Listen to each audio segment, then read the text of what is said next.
32조 원. 지금 이 순간 한국 증시에 빚으로 쌓아 올린 돈의 규모입니다. 6개월 전만 해도 22조 원이었는데 불과 반년 만에 10조 원이 더 얹혔습니다. 그리고 3월 코스피가 단 하루 만에 역대 최대 낙폭인 마이너스 12.06%를 기록하며 그 탑이 흔들리기 시작했습니다. 빚을 내서 주식을 샀다는 건 오를 때는 수익이 2배지만 내릴 때는 내 돈이 아닌 것까지 함께 날아간다는 뜻입니다. 더 무서운 건 주가가 일정선 밑으로 떨어지는 순간 내 의사와 상관없이 주식이 강제로 팔려 나간다는 겁니다. 지금 한국 증시는 바로 그 절벽 앞에 서 있습니다. 3월 4일 한국거래소가 집계한 숫자 하나가 시장을 얼어붙게 만들었습니다. 그날 개인 투자자들의 코스피 순매수 규모 797억 원. 언뜻 들으면 꽤 큰 돈처럼 느껴지죠. 그런데 바로 전날 숫자와 비교해보면 이야기가 완전히 달라집니다. 불과 하루 전 개인 투자자들은 외국인의 5조 원 넘는 매도 폭탄을 온몸으로 받아내며 지수를 붙잡고 있었습니다.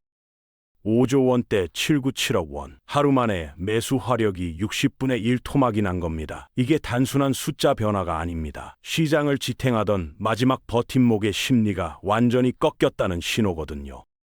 경기도 수원에서 직장을 다니며 틈틈이 주식을 해온 40대 김 과장을 한번 떠올려 보세요.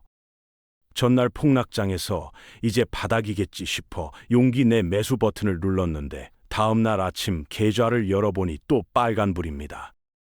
두 번째 날 그는 매수 버튼 위에 손을 올려놓고도 끝내 누르지 못했습니다. 바로 이 순간이 수십만 개인 투자자들 사이에서 동시에 일어난 겁니다. 장중 한때는 개인들이 순매도로 돌아서기까지 했습니다. 개미들이 버텨주던 하방 지지선이 사실상 무너진 거죠. 외국인은 팔고 기관도 팔고 이제 개인마저 흔들리기 시작한 시장. 그 공백을 채워줄 다음 주자가 보이지 않습니다. 숫자가 주는 충격이 있습니다. 마이너스 12.06%. 코스피 역사상 단 하루 하락폭으로는 최대치입니다. 1997년 외환위기도, 2008년 금융위기도, 2020년 코로나 폭락장도 이 숫자 앞에서는 한 발 물러섭니다. 대한민국 증시 70년 역사에서 이런 날은 없었습니다. 하락률이라는 게 처음엔 그냥 퍼센트 숫자로 느껴지죠. 그런데 이걸 실제 돈으로 환산해보면 이야기가 달라집니다. 코스피 시가총액 기준으로 단 하루 만에 수백조 원이 증발한 겁니다. 강남 아파트 수십만 채 값이 하루 만에 공중으로 사라진 것과 맞먹는 규모입니다.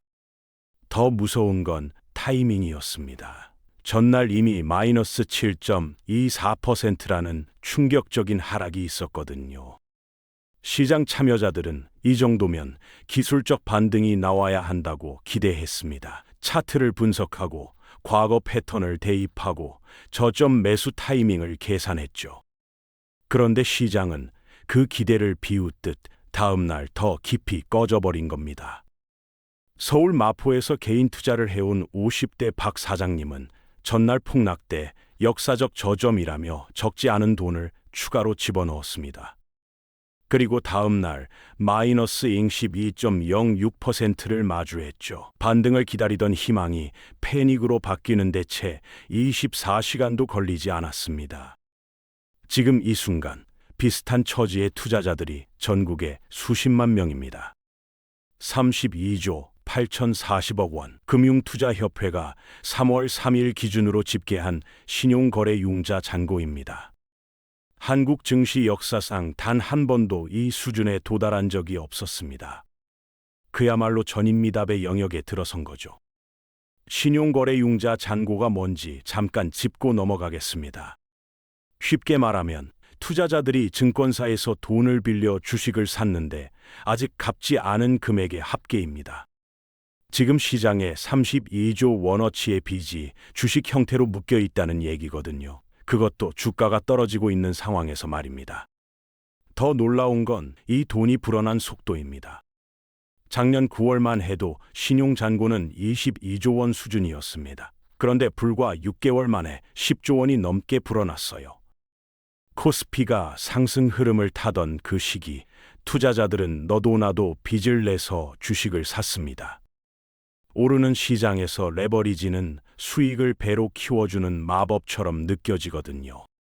그런데 지금 그 마법이 풀리고 있습니다. 상승장에서 빚을 지렛대 삼아 수익을 극대화하려 했던 전략이 폭락장 앞에서 고스란히 독이 되어 돌아온 겁니다. 32조 원이라는 숫자는 단순한 통계가 아닙니다. 지금 이 순간 시장의 뇌관 위에 얹혀 있는 화약의 무게입니다. 주식 시장이 오를 때 빚을 내서 투자하는 건 꽤 합리적인 전략처럼 보입니다. 내 돈 1,000만 원에 1,000만 원을 더 빌려 2,000만 원을 투자했는데 주가가 10% 오르면 수익은 200만 원입니다. 내 돈만 넣었을 때보다 2배를 버는 거죠. 이게 레버리지의 매력입니다. 그런데 이 논리는 오직 오를 때만 성립합니다. 주가가 10% 떨어지는 순간 계산은 완전히 뒤집힙니다. 2천만 원짜리 주식이 1,800만 원이 됐는데 빌린 1,000만 원은 그대로 갚아야 합니다. 내 손에 남는 건 800만 원, 원금의 20%가 날아간 거죠. 그런데 지금 코스피는 하루 만에 12%가 빠졌습니다. 이틀 연속 폭락이 이어진 상황에서 빚을 안고 있는 투자자들의 계좌는 상상 이상으로 빠르게 무너지고 있습니다. 더 치명적인 건 그 다음입니다. 주가가 일정 수준 밑으로 떨어지면 증권사는 기다려주지 않습니다. 담보 가치가 하한선 아래로 내려가는 순간 투자자의 동의 없이 주식을 강제로 팔아버립니다. 이게 바로 반대 매매입니다.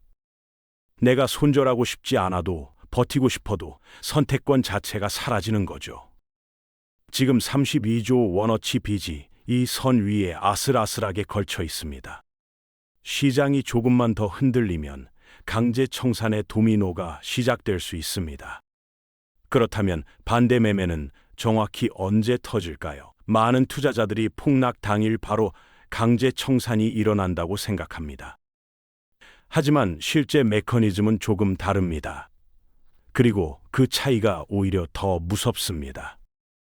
증권업계에 따르면 신용거래 반대 매매는 주가 폭락 직후가 아니라 통상 이틀 뒤에 집행됩니다. 담보 비율이 기준선 아래로 떨어지면 증권사는 투자자에게 추가 증거금을 납입하라고 통보합니다. 이 기간이 대략 하루에서 이틀, 그 안에 돈을 채워 넣지 못하면 그제야 강제 매도가 실행되는 구조입니다. 언뜻 보면 대응할 시간이 있는 것처럼 느껴지죠. 그런데 현실은 다릅니다. 폭락장에서 하루 이틀 안에 수천만 원의 추가 증거금을 마련할 수 있는 개인 투자자가 얼마나 될까요?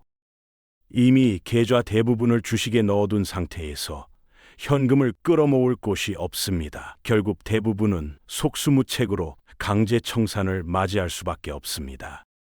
더 섬뜩한 건 연쇄 효과입니다. 3일, 4일 연속으로 지수가 회복되지 않으면 매일 새로운 반대 매매 물량이 시장에 쏟아집니다.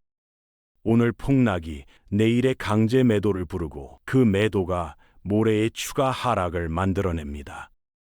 이 고리가 한번 돌아가기 시작하면 멈추기가 극히 어렵습니다. 지금 시장이 가장 두려워하는 시나리오가 바로 이겁니다. 시장이 흔들리면 증권사들은 어떻게 반응할까요? 보통은 더 많은 대출을 팔고 싶어 하는 게 금융회사의 본능입니다. 그런데 지금은 정반대의 일이 벌어지고 있습니다. 증권사들이 스스로 영업을 멈추고 있거든요. 3월 4일 오전 8시 한국투자증권이 전격 공지를 올렸습니다. 신용거래융자 신규 매수 서비스를 일시 중단한다는 내용이었습니다. 신용거래대주 신규 매도 역시 함께 중단됐고 재개 시점은 미정이라고 했죠. 한국을 대표하는 대형 증권사가 핵심 영업 서비스를 갑자기 멈춰버린 겁니다. 이게 왜 충격적이냐면 증권사 입장에서 신용거래는 이자 수익이 나오는 알짜 사업이거든요. 고객이 돈을 빌려달라고 하는데 거절하는 건 장사꾼이 돈 받기를 거부하는 것과 같습니다. 그런데도 멈췄다는 건 지금 시장의 리스크가 이자 수익보다 훨씬 크다고 판단했다는 뜻입니다. 투자자 입장에서 이 조치가 의미하는 바는 명확합니다.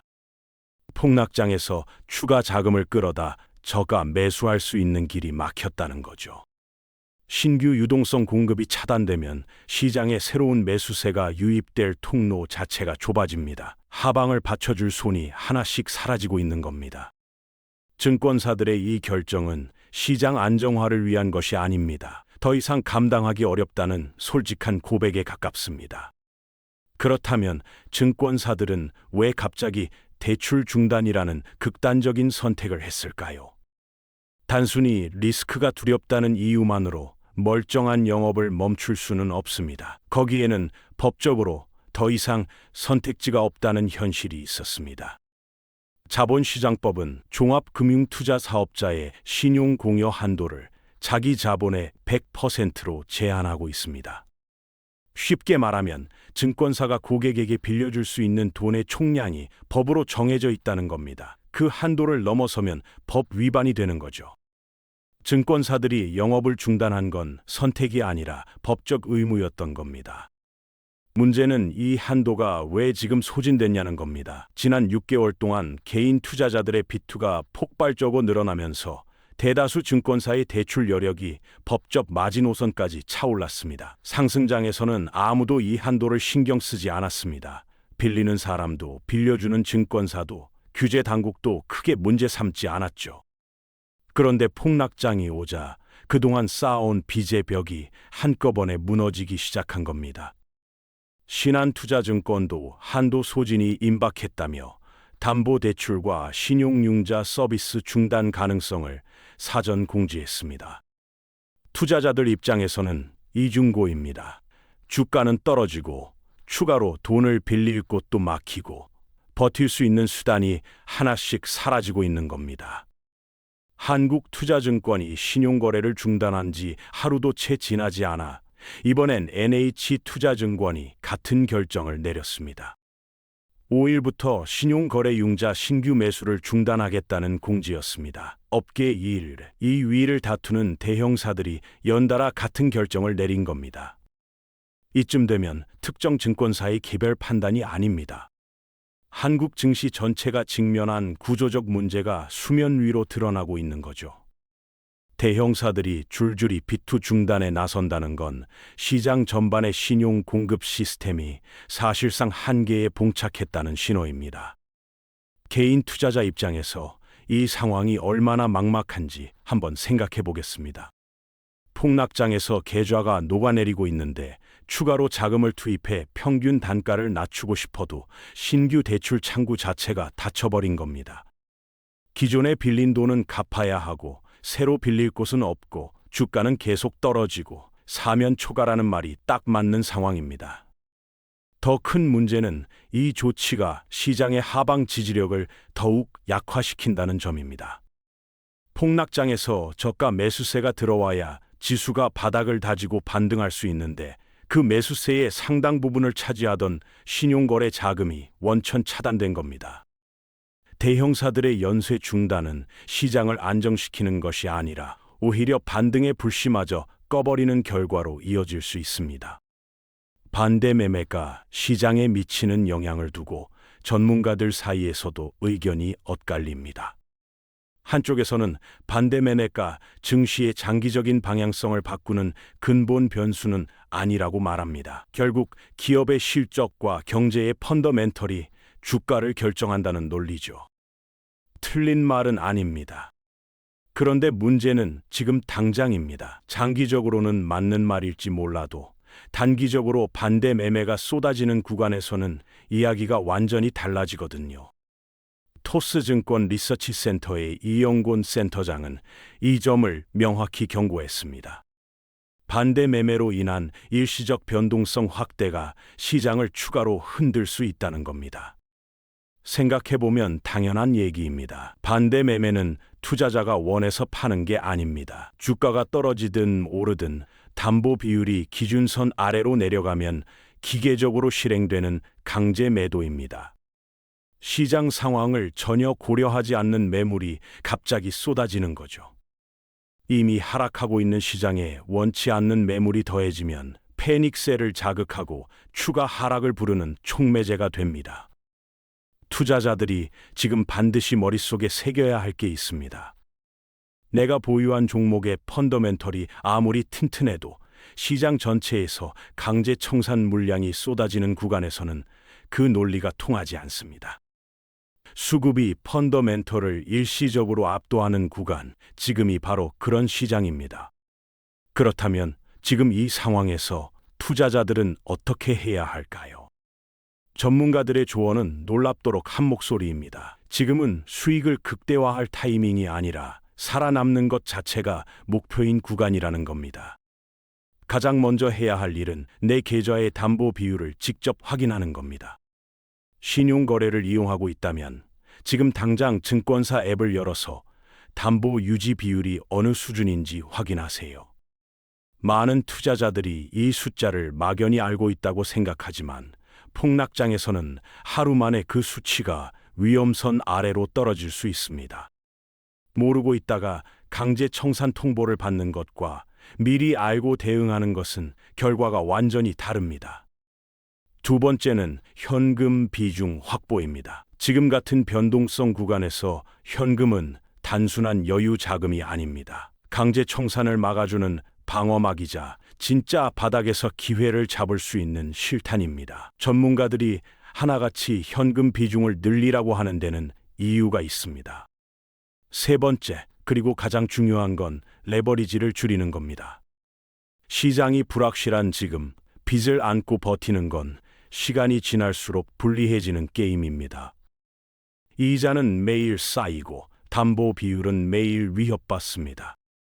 손실을 일부 확정하더라도 부채를 줄이는 것이 장기적으로 투자를 이어갈 수 있는 토대가 됩니다. 시장에서 살아남아야 다음 기회도 있습니다.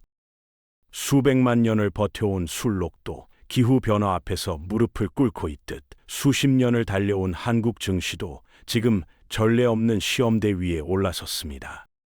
역대 최대 하락폭과 사상 최고 신용 잔고가 정면으로 충돌한 이번 사태는 레버리지가 양날의 검이라는 사실을 온몸으로 증명하고 있습니다. 앞으로 며칠이 분수령입니다. 강제 청산의 도미노가 어디서 멈추느냐에 따라 시장의 향방이 결정될 겁니다. 지금 이 순간 가장 중요한 건 수익이 아니라 생존입니다. 빚으로 쌓은 탑은 반드시 무너지는 날이 옵니다. 이번 사태가 보다 건강한 투자 문화를 만드는 출발점이 되길 바랍니다.